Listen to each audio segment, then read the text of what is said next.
Okay.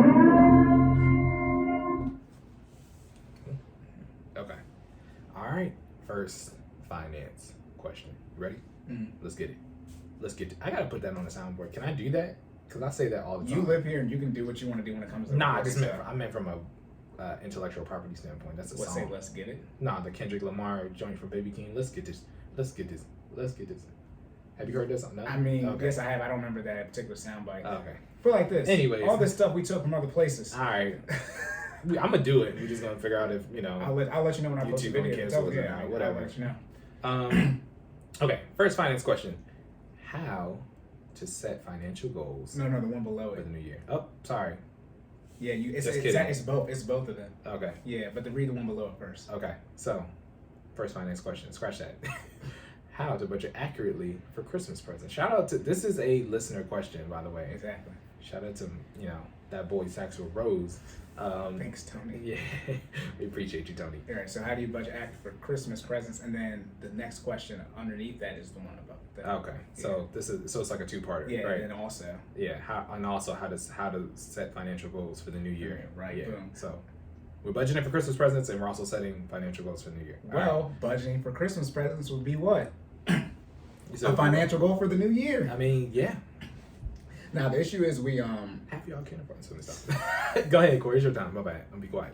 Now the issue is that obviously we had to we didn't record anything in December, so a lot of our end of year type questions.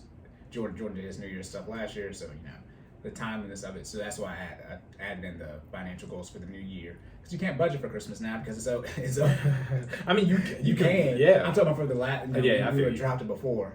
Also, you talking shouldn't budget 2 weeks before Christmas, which is when that probably would have dropped. So that would have been bad timing too, which is why I'm doing it this way.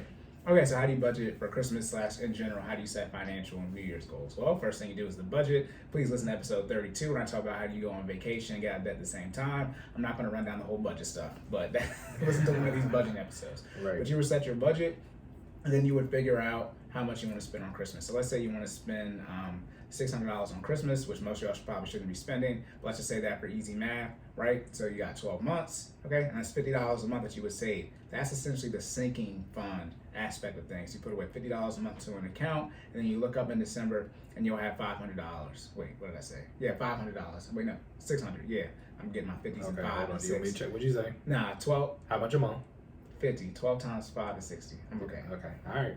I'm We getting good. my, We locked it. I'm getting my 506.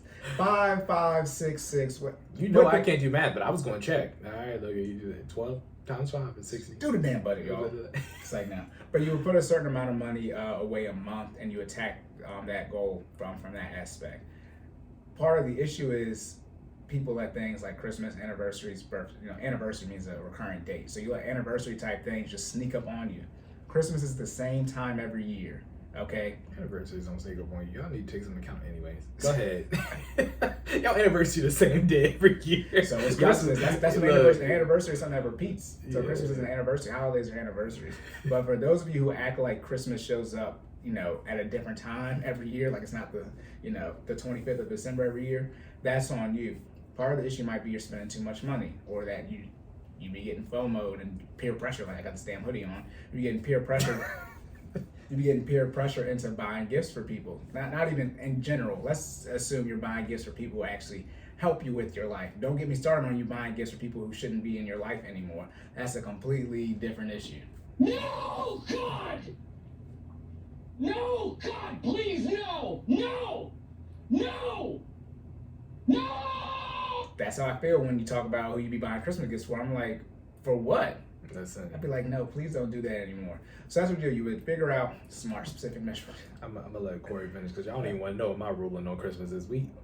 Ask me how many presents I exchanged this year. Probably none. I mean, with your wife, I was saying with your wife. That's not an exchange. So what between you and your wife? So, I mean, I wouldn't count. I wouldn't call that an exchange. I mean, let me be very clear. We didn't exchange gifts anyway, so it doesn't matter. You didn't get any gifts at all this year for people this Christmas? No, because I mean, so okay. 2 seconds. So, hey, I believe in getting what you want throughout the year. Right? You don't gotta wait. That makes too much sense. Look. All right. I mean, Christmas is the the commercial side of Christmas. All right, like, let's be very clear. I mean, there's two different parts of Christmas, right? There's the part that, the religious side, and there's the commercial side. The commercial side of Christmas has y'all convinced that y'all got to buy all this crap, right before the 25th of December. When in reality, if you were budgeting, like Cory's, has been suggesting, and you paid off your debt and you've done what you need to do and you have this discretionary income, you can get what you want all year round. Okay. Yes. You This really is what I don't recommend. have to wait. Exactly. I don't shop. I make purchases. Exactly. That's what I do. I do not believe in waiting to get something. If it just so happens I have the money, then right. It's like if I got the money now, why would I wait for it? There's this thing called time. There's this thing. Hey. Fatality. This thing called time. You just get it right. Assuming you have the money, right, and just get it right then and there. Exactly. And then if you don't have the money, you figure out how long it takes to save up for it, and you get it when it's that time. So I had to put that information out there because I didn't want y'all to think I was a bad husband. Like, oh, he ain't get his wife nothing for Christmas. Her birthday's in October. Look, he ain't nothing. I get my wife what she wants all year round, so I gotta get her what she wants for Christmas. If she wants something for Christmas, clearly I can get it. But I'm just saying, she get what she want at any time. We just plan for it. It's over 9,000. Y'all. Why you being weird to me? He said he got the money where he ain't gotta wait. Let's not talk about that. Hey, I mean, y'all anniversary in August, her birthday in October. That's right. That's back to back. Anyway, what you want? Stupid. Like goddamn. But no, yeah, that's how I do the same thing. If I have the money, then I just get it right then and there. I don't understand the point of waiting. Now, obviously, if I'm gonna get you something on the 10th of December, I might wait until Christmas. I love you know what I mean? I mean, it depends on when it is. I mean, Valentine's Day is in a month and a half. But if it's coming up on it, depending on when like the actual dates are of things, then you might, just push it back. So I can do my 2-for-1. Right, there you go. Yeah. And there's such thing as strategic purchases, aka like Black Friday, right? If the price goes down at a specific time period, then I'll purchase it during that time, right? But other than that, like, nah, we get what you want. Yeah. But to make it so we're not brokies in the front shaming, for those of you who are not in the financial position to do that, yes, you should budget and plan accordingly. So in general, we'll go over how do you plan overall for financial goals throughout the year. Well, what type of goals can we have, right? From Jordan's perspective, like fitness, you got a strength goal, right? Or you got a cardio goal. You're either going to be running or you're going to be lifting some type of weights. So there's the only two ways you can exercise. Well, for finances, you're going to have a debt goal, you're going to have an investment goal, or you're going to have a savings goal. Let's exclude income goal. I assume the increase the income is at everybody's list, on everybody's list every year. You're going to have some type of debt management goal, whether you want to improve your credit score, or do some type of consolidation, or pay off debt. As I say, define how you want to handle debt and handle it that way. You're gonna have some type of savings goal, right? Emergency fund, the great thing about this one, and the debt goal is once you get them done, they're done for good, but that makes too much sense, I know. And then the third one is an investment goal, also a spending goal too, vacation and stuff like that.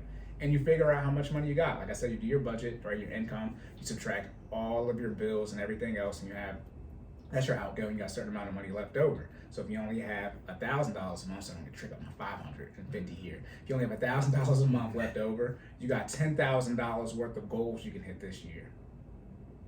It's very simple. The math is mathing. Look at it. It's very simple. And then so what I try to do is put people in a position where I call it buying back time. Where let's say you got a goal that you can do in 6 months, right? But you get a windfall, so that's when money pops up in your budget. Not quote unquote income, but a bonus, you get a gift, et cetera, that you weren't expecting from an income standpoint.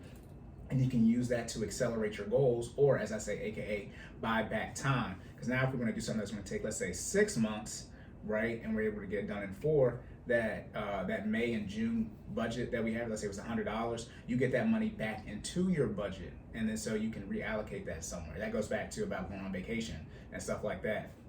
You start paying things off in time and or just hitting goals earlier. Those 2 months that you planned on budgeting $100 is, let's say you're trying to, save it for a birthday party or some crap like that. Now that each of those months, May and June, that $100, you can choose to do whatever you want with it, and that's quote unquote buying back the time. Now that time period where you're going to sacrifice, put that money towards it, because time equals money, right? So you get the time back with the money. Then you can do quote unquote whatever you want. It's literally that simple. It's one reason to let Jordan go. This one was It's over 9,000. This one was very simple. There are not many things you can do with your money. However, y'all find ways to do it. Which is crazy. You got a handful of outlets out here making new categories. What are we doing out here? All right. It's my first time saying that. Like there are not a lot of things to do with your money, but yet y'all be out here finding ways. I just be like, just stay your ass in the house. I just be like, no. what are y'all doing? That goes back when I was talking about the discretionary income, and I said, y'all be out here trying to figure out how to like really like flex like $200. I'm like, just don't spend it and save it, and like, or pay off the debt. Like I don't. And this, I gotta get back to me, us shaming the brokies, but it's like, why y'all trying to stump with $200 in your late 20s and 30s? It's different if you, 18, 19, but then y'all out here paying for Christmas on debt. On debt with the credit. Then y'all out here like this in January. FBI, open Yeah, some up! taxes about to be due. It's tax time, but yeah, I mean, it gets to obviously everybody's income is different, but at the end of the day, income is different, but what it costs to buy things is not different. We all pay the same. Oh gosh, what are y'all The iPhone 13 doing? costs the same for all of us. It's not like it's different because we got different incomes. Oh my goodness, I'm tripping. I'm freestyling all this stuff right now. Yes, everyone's income is different, but like the tank of gas is the same. It's not like you pull up like somebody might have an Audi and you got Toyota, but like the tank of gas is still the same. Right. I mean, the gallons is different, obviously, but the prices of things aren't different for certain people. So yeah, it's very simple. Realize there's only a certain amount of things you can do with your money. You're either going to invest it, you're going to put it towards your savings goal, or you're going to put it towards some type of debt management, or use it for entertainment, vacation, going out to eat, et cetera, for your lifestyle category. That's it. You rank things how you want to rank them. Okay. Let me just tell y'all what you should do for your goals: necessities, debt payments, investments, lifestyle. Okay. If your needs are not where they want to be, if you're one of these I'm trying to get it done in 2 minutes. Look, talk to him. If you're one of these people, grocery bill, and you don't have your refrigerator up to stop, if you're one of these people, y'all really be tripping about the AC, electricity bill, heat, et cetera, the gas, whatever, all that type of stuff. Why the hell are y'all still going out? See, and this is the problem. Go ahead. Logically does not make sense. Yeah. Comment. No, yeah. And here's the problem. Then y'all try to be talking to me in person, or you be leaving feedback, which we appreciate, but like y'all be acting like the heat not about to. I mean, I just be confused because people be. I mean, I guess you can call them Freudian slips. But like y'all be talking about how y'all be struggling financially. I don't know if you know. I talked about this might have been the second podcast episode, but it's like as your financial literacy increases, since you understand how money works better, you can see it now. Like you don't got to talk to people, right? And it's something now thanks to the internet. Y'all I think I said the example where people be trying to hide how much they pay for their car. Like I can't look it up. It's probably the website ain't the VIN number is still on the site. It is. Like they probably ain't taken it down yet. So sometimes people will be trying to act like just due to where we're at in our society, where you can't get a lot of information. I know how much your house is worth relatively. I mean, it's on like Zillow. Zillow was a thing. Like also too, it's public information how much you paid for it. Never mind. It's sort of like, I mean, you put business out there, but if you go to jail, that's public. Like, you don't be like, you've been to jail, but you ain't gotta tell me. It's public information. So there's some things where it's like, if you're struggling with your needs, it's hard for me to understand why you guys are doing the lifestyle. I understand the investing. I understand that because that's you making your money. But from a lifestyle standpoint, it's like, nah, you probably can't do that. Also, too, that's why you need to come sit down and do a budget meeting. You can probably do the lifestyle, not as much as you want to. No, they can't.